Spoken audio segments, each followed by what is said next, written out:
Okay, good morning. So I think it's going to be the last class in Sefer Shoftim. We are in the last chapter, chapter 21. After the war, Shevet Binyamin was basically destroyed, totally eliminated. And we will see later, not only did they kill all the army, they killed everybody. Basically, all the people of tribe of Binyamin, apart from 600 men.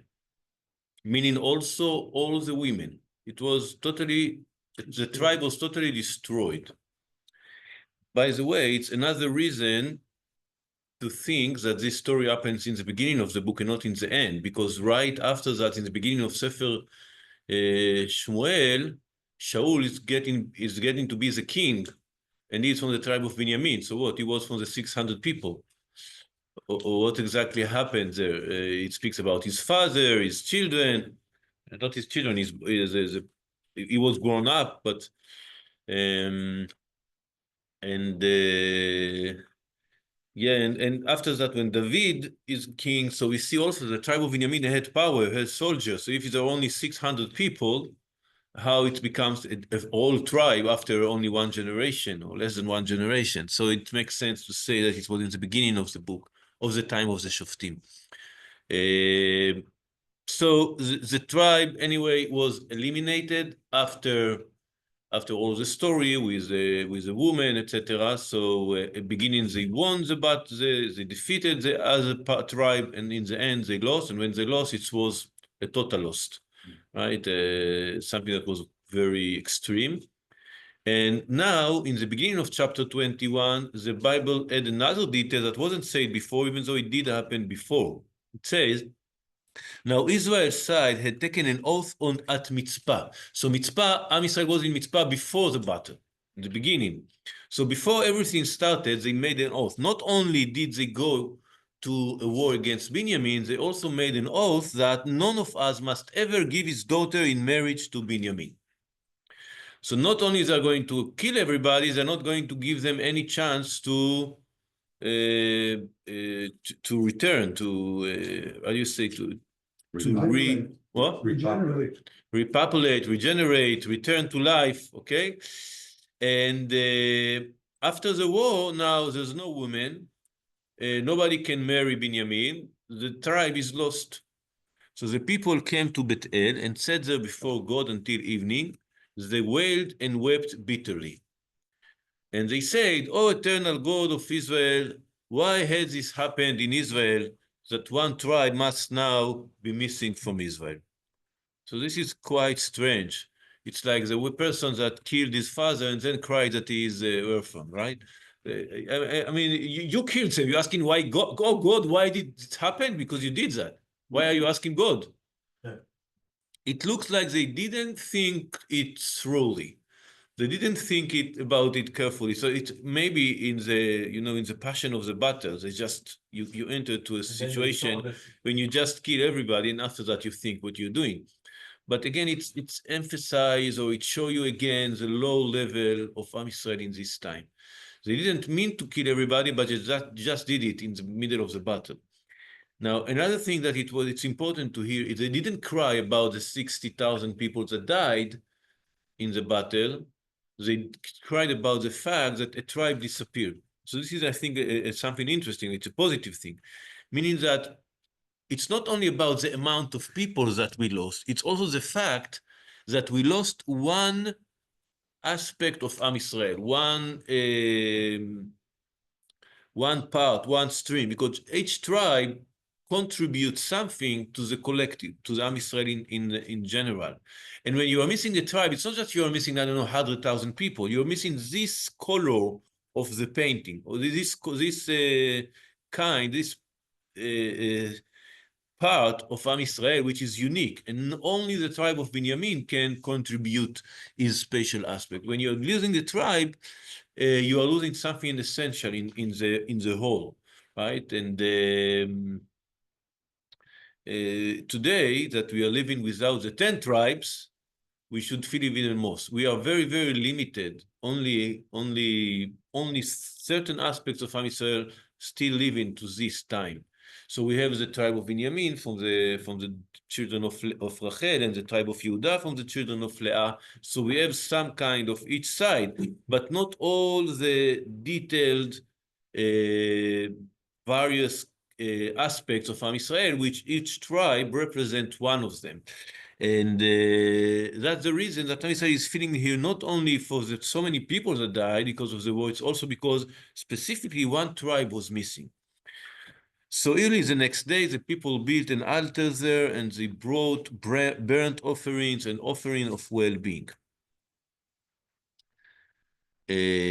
So now they have a problem. They want to save the tribe of Benjamin. How do they solve problem that was caused by kidnapping women and killing women? Of course, by killing another people and kidnap more women. And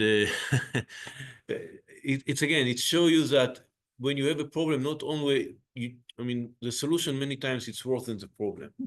And even though it did work and they saved the tribe of Benjamin, the price was very heavy. So again, here's the Bible again, remind a detail that wasn't, or say a detail that wasn't said before, but it was done before. So the Israelis asked, the Bnei Israel asked, is there anyone from all the tribe of Israel who failed to come up to assembly before God? For a solemn oath had been taken concerning anyone who did not go up to God at Mitzpah. He should be put to death. So apparently, Am Israel, so Am Israel, before the battle against Benjamin, they made an oath. So we have already two oaths that they made. First oath that they made, that nobody can marry his daughters to the tribe of Benjamin. Second oath that they made, that everybody must come to join the war. That's the reason that in all the Bible, only this only word that it says all Am Israel arrived to fight the war was this one, because they made an oath that everybody must come. But there was someone who didn't come. So they asked, who didn't come to join us? What people didn't come? He said they are going to die. All the oath for sure happened before. When did they say that they must die? It's not very clear. Rav Meidan say it was also before the war in Binyamin. So anyway, we continue. Number 6, verse number 6 says, the Bnei Israel now relented towards the king, the Binyamin, and they said, this day one tribe has been cut off from Israel. What can we do to provide wives for those who are left, seeing that we have sworn by God not to give any of our daughters to them in marriage? So they inquired, is there anyone from the tribe of Israel who did not go up to God at Mitzpah? Now, no one from Yavesh Gilad had come to the camp, to the assembly. So the people of Yavesh Gilad, we are going to meet them again in the beginning of Sefer Shmuel. And again, it's another reason to say that many years have passed. So it's in the other side of the Yarden, a very lonely, sorry city. So they didn't feel that they have to join the battle. What tribe were they from? Apparently, no, I think Reuven is the most south, and then we have Gad, and then we have Menashe. It's between Gad and Menashe. I'm not sure if it's Gad or Menashe, but it's Gad not. was the first one to lead the army of the time.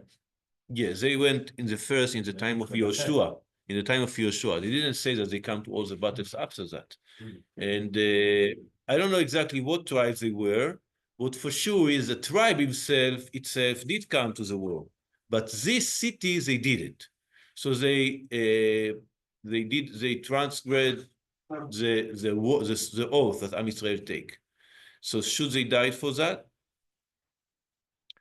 What's happened to people that do not join? So Ramban justified that, but again we can say you are in a problem because you killed everybody in the tribe of Benjamin. What you're going to do? Kill everybody in the tribe of Yavesh Gilad, of the people of Yavesh Gilad. But that's what happened. So it said, for when the roll of the troops was taken, not one of the inhabitants of Yavesh Gilad was present. So the assembly dispatched 12,000 of the warriors, instructing them to the following: go and put the inhabitants of Yavesh Gilad to the sword, women and children included. Okay, so they didn't only kill, again, the same as they did with Binyamin, not only killing all the men, all the warriors, killing everybody. What you are to do proscribe every male and every woman who has known a man carnally. So not only the men, also the women. And then they found among the inhabitants, so who are the only one who are not going to be killed? Women that didn't have men, I mean virgins or single women.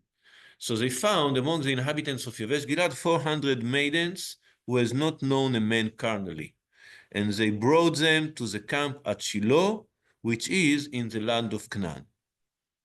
So they have solution. They killed everybody in Yavesh Gilad, and then they took their daughters, mourning for the parents, for the little brothers.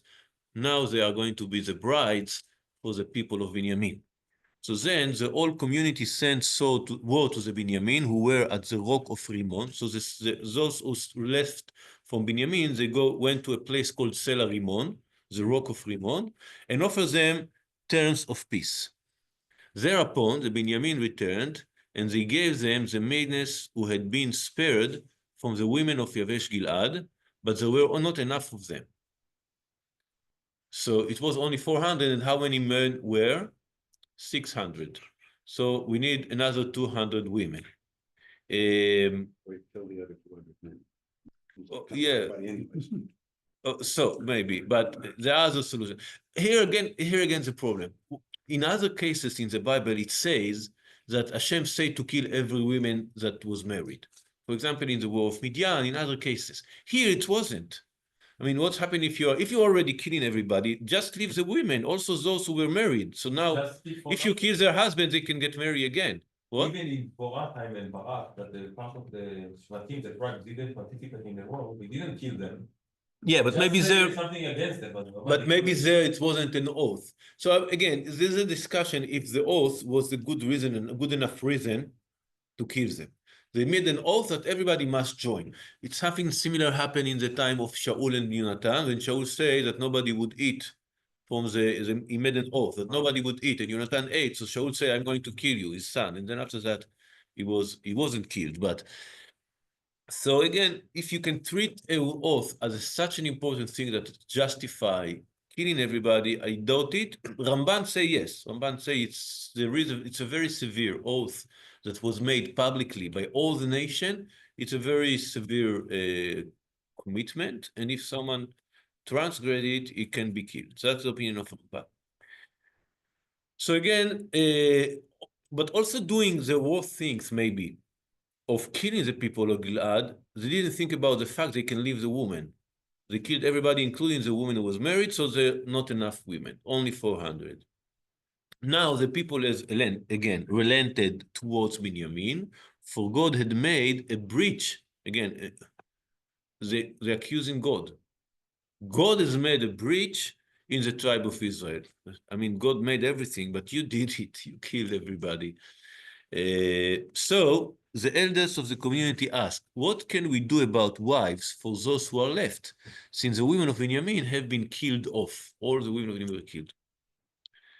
For they said, there must be a saving remnant for Binyamin, that a tribe may not be blotted out of Israel. Yet we cannot give them any of our daughters as wives, since the Israelite has taken an oath, cursed be anyone who gives a wife to Binyamin.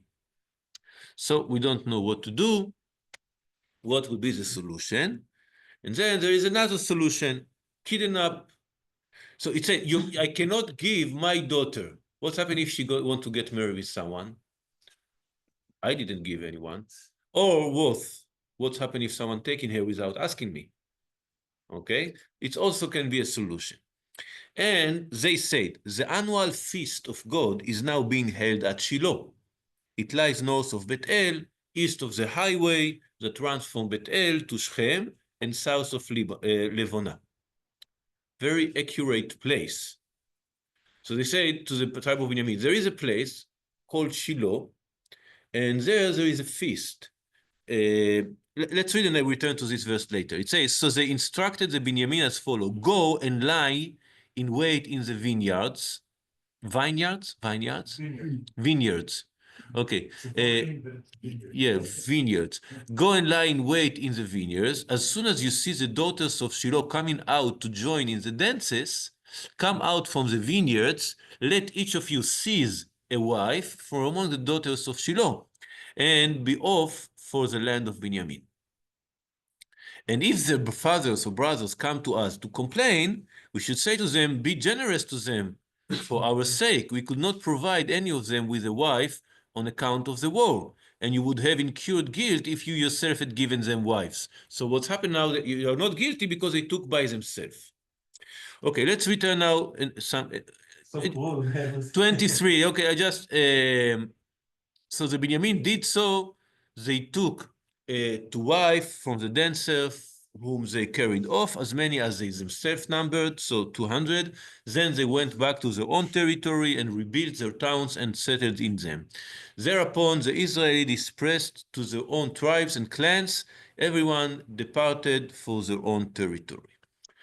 Okay, so let's return now to the so we have two solutions. One solution is to kill everybody in the city of Yavesh Gilad, and the virgins, the maidens, right, give them to the 400 people of Benjamin. The other solution, go to Shiloh, kidnap 200 people and marry them. So we have 600 women to 600 men, and the tribe of Benjamin can return to life. Now, I want to return for a second. So again, it's resolving a problem caused by kidnapping and killing, by kidnapping and killing, right? So it's using the same medicine to the illness, right? And it shows you again that there weren't any good solutions. They couldn't think about any good solution. I don't know, cancel the oath, sending them to date without the permission of parents. I don't know, find other solutions. The solution were, I think, as bad as the problem. In this case. Now, another point that is interesting here, like I said before, they told them, the elders told the people of Benjamin, go to Shiloh. And now it doesn't say, they didn't only say go to Shiloh, it says in a very accurate way. It's Tzfona mi Bet El, it's north from Bet El, Mizracha השמש למסילה, העולה מבית אל שכמה. So if you go from Bet El northern to Shechem, you have the way, and if you go to Mizrach HaShemesh, to the east, I mean, in the right side, you're going to find this city. Okay, so you go between Bet El and Shechem. Today it's Ramallah and Shechem. There is a way, the main way from Ramallah to Shechem, to Kvish Tishim, it's called today. And if you go to the Jordan Valley. no Kvish Tishim, Kvish Shishim. Shishim. Yeah, Kvish Shishim. It's in the main way in Binyamin. Anyway, if you go to the south of it, to the east of it, you are going to find Shiloh. Now the question, what was in Shiloh? You remember? Mishkan. The Mishkan. Yeah. Mishkan, meaning the tabernacle, the temple, was in Shiloh. Didn't they know by themselves? In their territory. Shiloh is the territory of Binyamin. Meaning, the people of Binyamin don't know the tabernacle that was in their own territory. What do we see from that? They didn't believe. They didn't come to.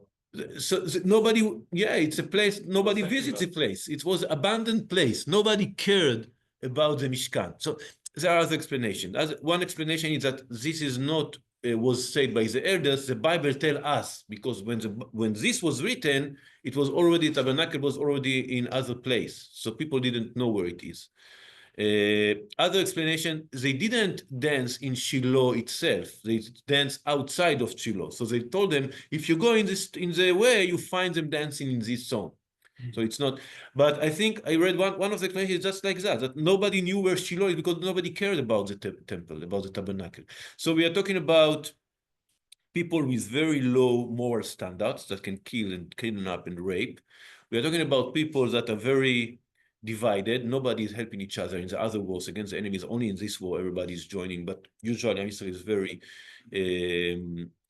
divided. Of course, people that are not connected to the temple, are not connected to the Torah, are not connected to God. So all this is exactly reflecting Am Yisrael in the time of the Shoftim, and that's the final verse conclude everything. Bayamim hahem en melech b'Yisrael. In those days, there was no king in Israel. Everyone did as they pleased. And this is a result, okay? So this is the final chapter. It's like reflecting all the time, all the period of the Shoftim, all the bad things are together, and it's like an introduction to the next book that we are going to start with Hashem next week. Sefer Shmuel is exactly the solution. Sefer Shmuel, we talk about it, it's all about Shmuel, but Shmuel only appears in the first part of the first book, and then he died. So Sefer Shmuel is about establishing kingdom in Am Israel, establishing the kingdom of David, starting with the kingdom of Shaul as a first attempt, and then the second attempt with David, and this is creating from this darkness, from this low level, in all aspects, religiously, morally, nationally. From all that, we are going to enter to the time of the Melachim, which begins good, but didn't continue good. This is another problem. Yeah, but this is we can say it's concluding the book more or less. What's we learned from that? Yeah, it's very sad story and very sad end, but yeah, we're going to go from here to a better place. So, Yeah. so what do we start on next week? We're going to start Sefer Shmuel, Bezrat Hashem. I see. Yeah, Shmuel Ale. Okay. Yeah, it was. Thank you, Rabbi. Yeah, And thank you. thank you.